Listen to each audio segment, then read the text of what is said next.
Namaku Raka. Cerita ini terjadi 2 tahun lalu saat aku sedang menjalani program KKN di salah satu desa terpencil di Kalimantan Tengah. Desa itu kecil banget, bahkan belum ada di Google Maps. Lokasinya jauh dari jalan utama, harus naik perahu dulu lewat sungai, lalu jalan kaki sekitar 2 jam masuk ke dalam. Begitu nyampe, yang pertama kali aku lihat adalah deretan rumah kayu sederhana dan suara jangkrik yang tiada henti. Sejujurnya, waktu pertama kali sampai, rasanya kayak masuk ke dunia lain. Udara di sana lembab, hening, dan ada aroma tanah basah yang kuat banget. Di kejauhan, hutan lebat menjulang tinggi, menutupi sebagian besar langit. Aku nggak sendiri waktu itu. Aku bareng 2 temanku, Wina dan Dito. Kita udah kenal sejak semester 2, dan kebetulan kita satu kelompok KKN. Wina tipe cewek aktif, cerewet, tapi penakut. Sedangkan Dito, ya, dia itu cowok yang selalu pengen tahu dan kadang terlalu sok berani. Kalau aku sendiri, ya bisa dibilang di tengah-tengah lah. Kadang ikut nekat, tapi masih bisa ngerem. Kami bertiga ditempatkan di rumah milik Pak Jaro, kepala desa. Rumahnya cukup besar, terbuat dari kayu ulin tua dan agak berderet setiap kali diinjak. Tapi dibandingkan rumah warga lainnya, rumah Pak Jaro bisa dibilang paling mewah. Ada kamar tamu, dapur, bahkan kamar mandi meski cuma pakai sumur dan ember. Pak Jaro ini orangnya baik dan suka cerita. Beliau sering ngobrol sama kami sambil ngopi sore di teras. Tapi ada satu hal yang selalu dia ulang-ulang sejak hari pertama kami datang. Dengan nada serius, mata menatap kami satu-satu. Beliau berkata, "Jangan masuk hutan waktu sore, apalagi kalau cuma mau iseng." Awalnya kami pikir itu cuma peringatan biasa. Mungkin karena takut kami nyasar atau ganggu satwa liar. Tapi yang bikin aneh, tiap kali beliau bilang itu, ekspresinya selalu berubah. Sorot matanya jadi kosong, nadanya pelan, dan sesekali matanya melirik ke arah hutan, seolah ada yang memperhatikan. Kami bertiga tentu aja penasaran.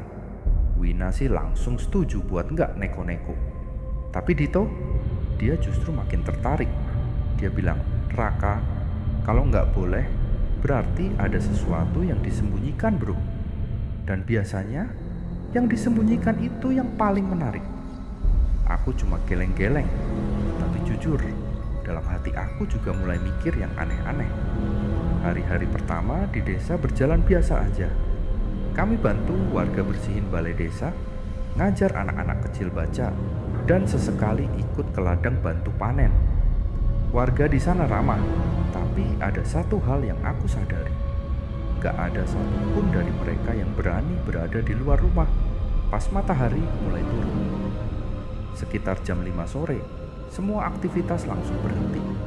Warung tutup, anak-anak dipanggil pulang, bahkan suara ayam pun gak ada. Kayak ada alarm tak terlihat yang membuat semua orang langsung masuk dan kunci pintu. Suatu malam, kami duduk bertiga di ruang tengah, ngopi sambil main kartu. Listrik di desa itu hanya nyala dari genset yang menyala dari jam 6 sampai jam 10 malam. Jadi setelah itu, satu-satunya sumber cahaya cuma lampu minyak dan senter. Waktu itu, Dito tiba-tiba nyeletuk. Kalian gak penasaran apa yang ada di hutan itu?"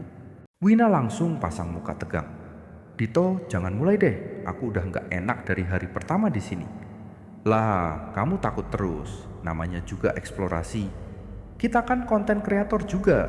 Masa gak ngasih footage hutan Kalimantan?" "Sayang banget," balas Dito sambil nyengir. Aku diem, bukan karena takut, tapi karena merasa ada yang ganjil.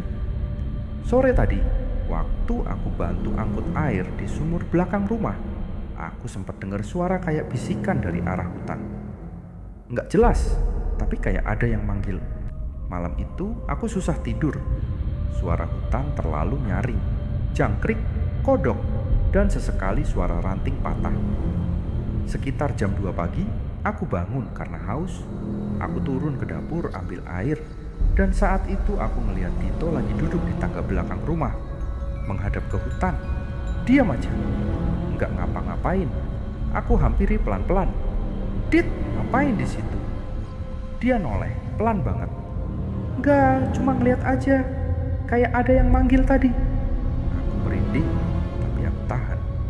Udah, tidur lagi. Gak enak di luar malam-malam begini. Dia menurut, meskipun jalannya agak berat kayak orang linglung. Besoknya, Dito cerita kalau dia mimpi aneh.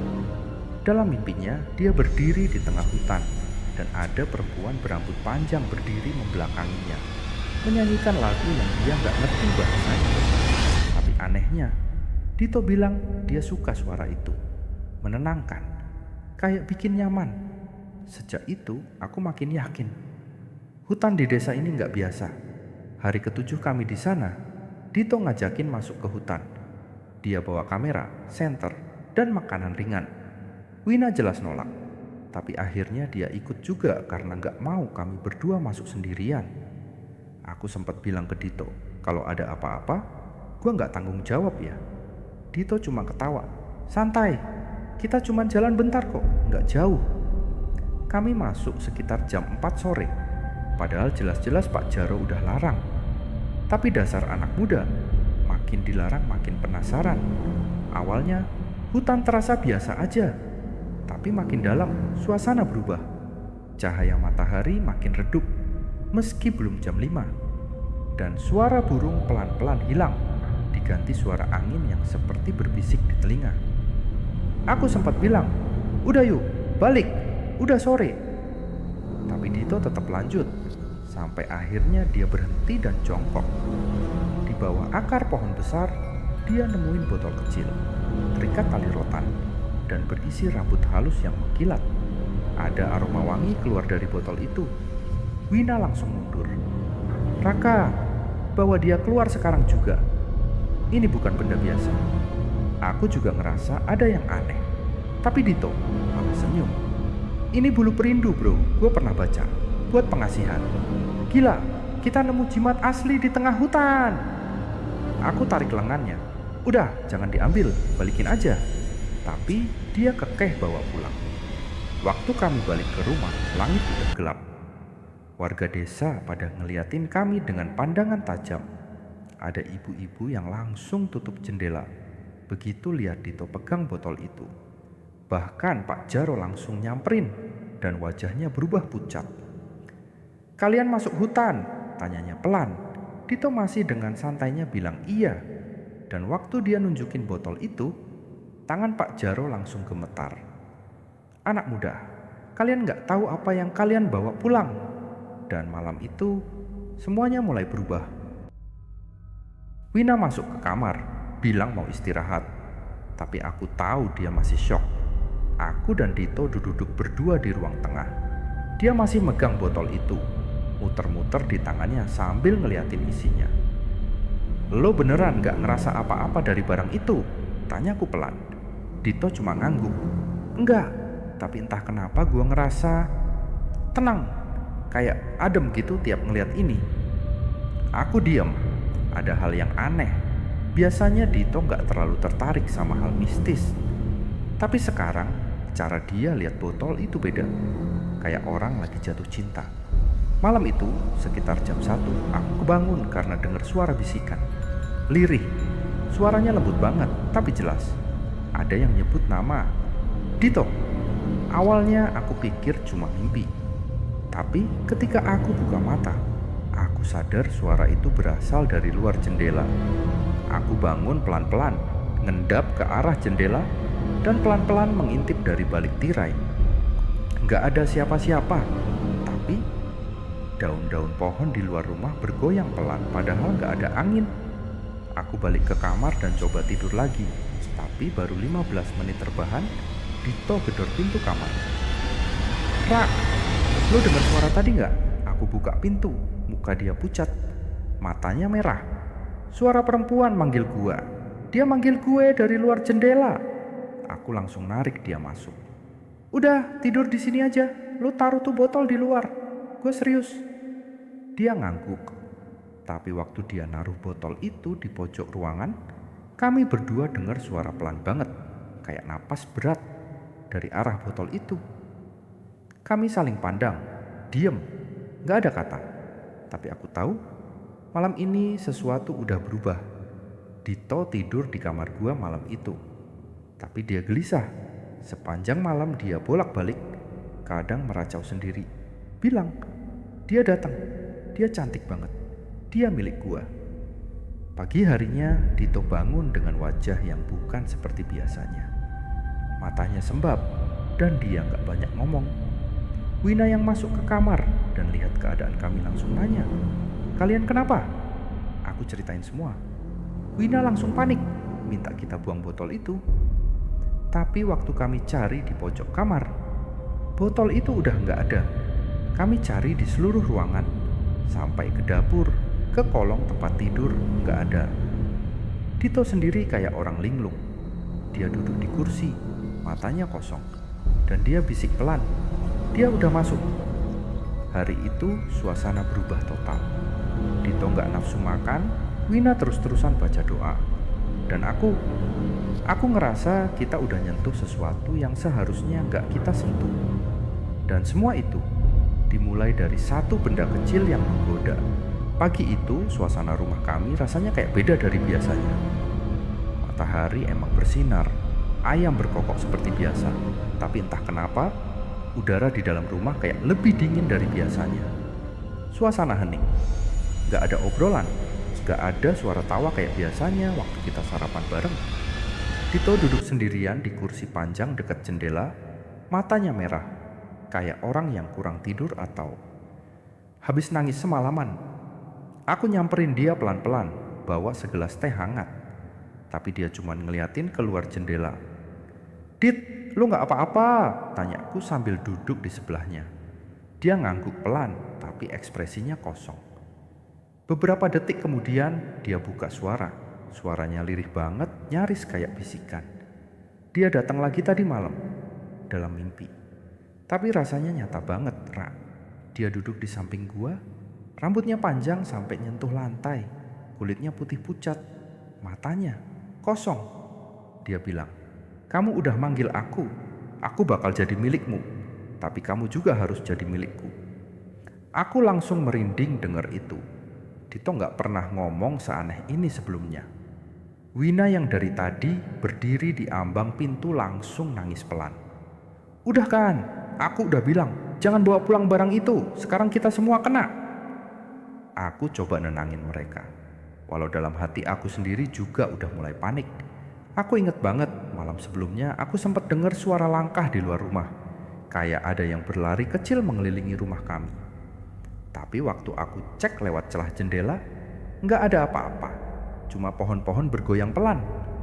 Aku pikir mungkin cuma angin, tapi sekarang setelah Dito cerita soal mimpinya, semua itu jadi masuk akal, atau justru makin nggak masuk akal. Siang itu aku mutusin buat cerita ke Pak Jaro. Warga di sini udah tinggal turun-temurun, pasti mereka lebih ngerti soal hal-hal kayak gini. Aku datang ke rumahnya sendiri, dan untungnya beliau ada di rumah. Waktu aku ceritain semuanya, mulai dari masuk hutan, nemu botol kecil, sampai Dito yang berubah dan mimpi aneh, Pak Jaro langsung berdiri dari kursinya dan narik napas panjang. "Ada yang bisa saya lihat barangnya, Raka?" tanya dia. "Serius banget." Aku langsung balik ke rumah dan ambil botol itu dari tempat sembunyi di bawah bantal Dito. Anehnya, walau udah kita cari berkali-kali, botol itu tiba-tiba ada lagi di tempat yang sama. Aku sendiri kaget pas nemu. Aku bawa botol itu dengan hati-hati ke Pak Jaro. Begitu beliau lihat botol itu, wajahnya langsung berubah. Dari yang awalnya tenang, sekarang jadi pucat. Tangannya yang gemetar pelan ambil botol itu dan ngeliatin isinya lama banget. "Kamu bawa bulu perindu," katanya pelan. "Tapi ini bukan buat cinta. Ini bekas ritual pemanggil arwah." Aku bingung, campur takut. "Maksudnya, Pak?" Pak Jaro duduk lagi. Pandangannya sekarang menatap kosong ke arah lantai. "Di hutan tempat kalian masuk itu, dulunya sering dipakai buat ritual. Ada orang-orang yang percaya kalau mereka bisa manggil arwah orang yang mereka cintai kembali dengan media bulu perindu. Tapi ada syarat. Dan kalau syarat itu dilanggar, arwah yang dipanggil bukan cuma datang, tapi tinggal. Dan mereka nggak akan pergi begitu saja. Aku ngerasa jantungku kayak jatuh ke perut. Jadi, Dito, dia manggil arwah? Tanpa sadar, iya, jawab Pak Jaro. Benda ini kalau disentuh atau dibawa pulang dari tempat ritual tanpa izin, maka arwah yang terikat di dalamnya akan ikut. Aku langsung ingat kalimat Dito tadi pagi. Dia bilang dia bakal jadi milikku, tapi aku harus jadi miliknya juga. Arwah itu nggak cuma datang, tapi kayak nempel minta balasan. Pak Jaro bilang kita harus balikin botol itu ke tempat asalnya, di waktu yang tepat, dan dengan cara yang tepat juga. Tapi yang bikin masalah, kita udah nggak inget persis di mana tempat kita nemu benda itu. Hutan itu luas, dan semua sudutnya kelihatan mirip. Selain itu, kata Pak Jaro, waktu terbaik buat ngembaliin benda semacam ini adalah tengah malam, saat bulan mati. Waktu aku balik ke rumah bawa berita itu, Wina langsung makin panik. Ngapain nunggu-nunggu? Balikin aja sekarang. Gua nggak kuat tinggal di sini kalau kayak gini terus. Tapi Dito malah senyum sendiri sambil bisik-bisik kayak ngobrol sama seseorang. Dia nggak mau pergi, dia janji bakal jagain aku. Malam itu kejadian makin aneh. Sekitar jam 12 malam, kami bertiga lagi duduk di ruang tengah. Lampu minyak nyala redup. Wina udah bacain doa dari tadi, dan aku duduk di dekat pintu, senter di tangan. Dito masih diem, matanya ngeliatin jendela yang tertutup tirai. Tapi tiba-tiba jendela itu terbuka sendiri. Padahal tadi udah kami kunci rapat-rapat. Angin dingin masuk pelan, bawa bau bunga yang asing, wangi tapi juga busuk di saat bersamaan. Lalu terdengar suara pelan dari luar jendela. Dito, aku datang. Suaranya lembut, tapi bikin darah di tubuh ini beku. Aku langsung berdiri, nutup jendela dan dorong meja buat ganjel. Tapi suara itu terus terdengar, makin jelas, makin dekat. Wina udah meringkuk sambil nutup telinganya, nangis sesenggukan. Ini semua salah kita, salah kita. Dito bangun dari duduknya, jalan pelan ke arah jendela lain. Tapi waktu aku coba tahan dia dorong aku, kuat banget. Kayak bukan Dito yang biasanya. Dia buka tirai dan melihat keluar. Dia cantik, katanya pelan. Dia di sana, nunggu gue. Aku langsung tarik dia menjauh dari jendela. Tapi sebelum aku sempat ngomong apa-apa, lampu minyak kami padam sendiri. Gelap total. Dan suara langkah kecil mulai terdengar di lantai rumah. Tok, tok, tok. Pelan, satu persatu. Kayak ada yang jalan tanpa alas kaki. Tapi kami bertiga ada di sini. Siapa? Suara langkah itu makin dekat. Dan suara bisikan mulai terdengar di telinga kami semua. Bukan cuma satu, tapi banyak. Campur aduk. Ada yang ketawa pelan. Ada yang nangis. Ada yang nyebut nama Dito terus-terusan. Malam itu, malam pertama kami diteror. Dan aku sadar, ini baru permulaan. Sesuatu dari hutan itu udah ikut masuk. Dan dia belum mau pergi. Pagi harinya, kami semua bangun dalam keadaan kacau. Wina matanya bengkak karena nangis semalaman. Dito diem aja di pojokan kamar, duduk sambil mangku botol bulu perindu itu kayak orang kesurupan. Aku sendiri gak tidur. Gimana bisa tidur kalau sepanjang malam suara bisikan terus terdengar? Bahkan sampai menjelang subuh, rumah Pak Jaro aku datangi lagi. Kali ini aku maksa minta bantuan lebih dari sekadar nasihat. Aku bilang ke beliau, kalau kita nggak segera ngelakuin sesuatu, gue yakin Dito bakal diambil. Nadaku udah nggak bisa santai lagi. Aku serius takut. Pak Jaro cuma ngangguk. Dia ambil sesuatu dari lemari kayu besar di ruang tengah. Sebuah kain merah tua dan segenggam daun-daun kering yang aromanya langsung nyengat begitu dibuka.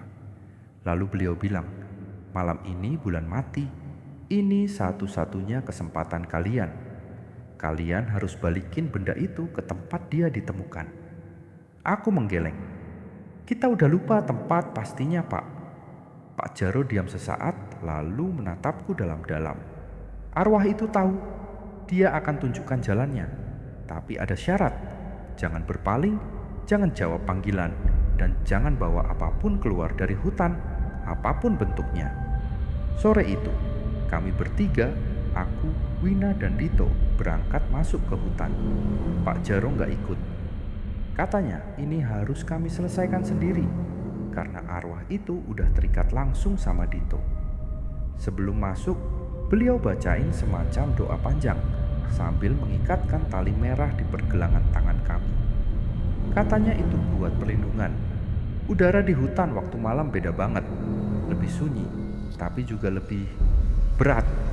Kayak ada yang ngintip dari balik pohon-pohon tinggi. Kami jalan pelan, cuma pakai senter kecil dan nyala obor dari bambu. Dito sesekali berhenti, kepalanya menoleh ke arah tertentu. Lewat sini, katanya pelan. Dan anehnya, dia benar. Kami makin masuk ke tengah hutan dan akhirnya sampai ke satu area yang suasananya beda.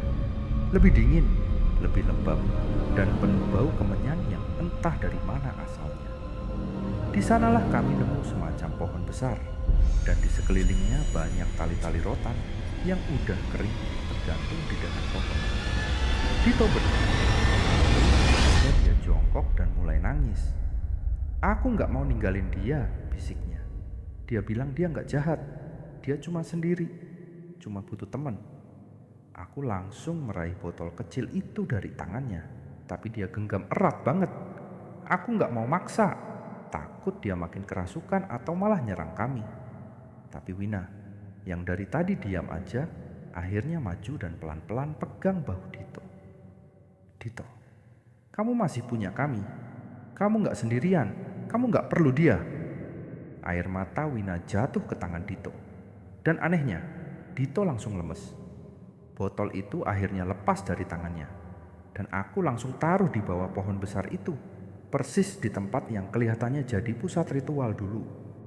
Kami bertiga berdiri di sekeliling pohon itu, dan aku nyalakan lilin kecil yang dikasih Pak Jaro. Waktu lilin itu menyala, suara angin langsung berubah. Kayak ada bisikan yang muter di antara pepohonan. Daun-daun kering terangkat, muter di atas tanah. Wina merinding dan mundur satu langkah. Aku tahan tangannya. Jangan berpaling, bisikku. Lalu terdengar suara, tangisan pelan, bukan dari kami. Suara perempuan, makin lama makin jelas. Tangisannya sedih, panjang, kayak orang yang kehilangan sesuatu yang sangat dia cintai. Dan tiba-tiba dia muncul. Sosok perempuan tinggi, rambut panjangnya menyentuh tanah. Matanya kosong tapi basah. Wajahnya pucat, tapi bukan karena serem. Lebih ke arah sedih yang dalam banget. Dia berdiri di pohon itu, memandang kami bertiga tanpa berkata-kata. Tangannya terulur ke arah Dito. Tapi kali ini Dito gak bergerak. Dia cuma menatap sosok itu dan berkata lirih, "Maaf, aku gak bisa ikut kamu." Sosok itu diam beberapa saat, lalu senyum. Senyum yang sangat kecil, tapi entah kenapa bikin mataku langsung berkaca-kaca. Dia mundur perlahan, makin menjauh, dan akhirnya menghilang dalam kabut tipis yang mulai muncul dari balik pepohonan. Hutan jadi sunyi lagi, benar-benar sunyi. Tapi sekarang gak ada rasa berat, gak ada rasa takut. Kayak sesuatu yang besar udah pergi. Kami segera balik ke desa, jalan cepat tapi tetap hati-hati. Begitu sampai rumah, Pak Jaro udah nunggu di teras. Beliau cuma nanya satu hal, "Apa kalian menoleh ke belakang?" Kami bertiga jawab, "Enggak, Pak." Pak Jaro senyum kecil lalu bilang, "Bagus, kalau kalian menoleh, dia bisa ikut pulang." Malam itu untuk pertama kalinya dalam beberapa hari, kami bisa tidur tenang. Dito juga kelihatan jauh lebih sehat, lebih segar. Tapi satu hal yang bikin aku mikir sampai sekarang, waktu kami bangun pagi-pagi, tali merah di pergelangan tangan kami udah gak ada. Padahal semalam masih kami pakai. 3 hari setelah kejadian di hutan itu, semuanya terlihat kembali normal. Dito udah mulai banyak senyum lagi. Wina udah bisa tidur tanpa mimpi buruk. Dan aku masih sering duduk lama di beranda rumah. Mikirin semua yang udah terjadi. Rasanya kayak mimpi buruk yang gak masuk akal, tapi bekasnya terlalu nyata buat dibilang cuman halusinasi. Kami tetap menyelesaikan program KKN sampai selesai. Tapi sejak malam itu, kami semua sepakat gak akan masuk ke hutan lagi. Bahkan jalan ke arah sana pun kami hindari. Warga desa juga jadi lebih ramah ke kami.